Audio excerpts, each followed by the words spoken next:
If you were to ask the average Jew on the street, what are the 3 weeks all about? What are we commemorating? They would probably tell you that at the beginning of the 3 weeks, on Shiva Asar B'Tammuz, our enemies broke through the walls of Yerushalayim, and at the end of 3 weeks, on Tisha B'Av, they destroyed the Beis HaMikdash. And so during this time period, we are in mourning. It was the destruction of the Beis HaMikdash, the destruction of Yerushalayim, the spiritual center of the world. However, some of us might feel sometimes that this is a bit irrelevant, a bit outdated. This is history that has long passed, over 2,000 years ago. Why do I still have to commemorate these horrific events? Isn't it time we moved on? Isn't it time that we acknowledge the greatness that we have in our world and all of the great things that exist nowadays? The amount of Torah and davening and chesed that happens? Rav Kook has a beautiful insight about fast days in general that I think we can apply to this time period. Rav Kook says that many people have a similar misconception when it comes to fast days. They think that every fast is just about commemorating something sad, being sad and remembering history that happened thousands of years ago. Sad about Asar B'Teves when they laid siege to Yerushalayim. Tainus Esther is a time of prayer because we have to remember how sad we were during those times when Haman made his evil decree during the Purim story to destroy all of Bnei Yisrael. We have to be sad. We have to commemorate. It's all about commiserating and sharing in the tsar, the pain of those times. But Rav Kook says that's not really what fasting is about.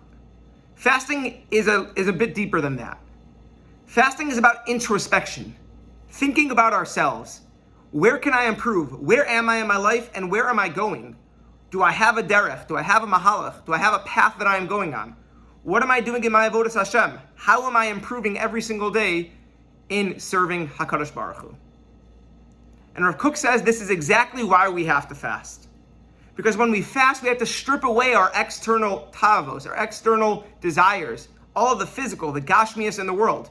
We strip all of the food and drink away from us so that we can reflect and remember what we're really about. Go back to our spiritual core, go back to our center, and be able to get rid of all of the things around us and really just focus on ourselves and our relationship with HaKadosh Baruch Hu. And I think this is a beautiful idea to apply to the 3 weeks. Because we start the 3 weeks with a couple of prohibitions. On Shiva Asar B'Tammuz, we fast, and starting after that, we stop getting haircuts, we stop shaving, we stop listening to music. But that's about it for all the restrictions, until we get to the 9 days. Once we hit Rosh Chodesh Av, we start taking away more.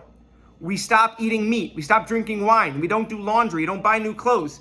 And we start separating ourselves from the physical more and more, so that we can just get down to our spiritual center.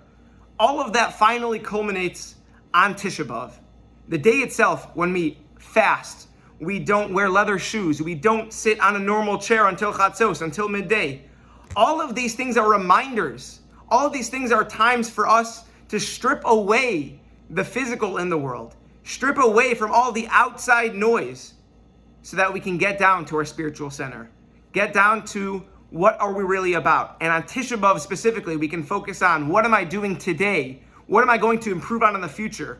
What kabbalos can I make? What can I accept upon myself to improve myself and the people around me and improve the world as a whole? What can I do to bring the Beis HaMikdash? So let us use this time, the remaining period that we have in the 3 weeks, to reflect more. Take away more of the external as we start the 9 days. Take away more of the external as we hit Tisha B'Av itself, so that we can reflect more and more on how to get to our spiritual center and our relationship with HaKadosh Baruch Hu.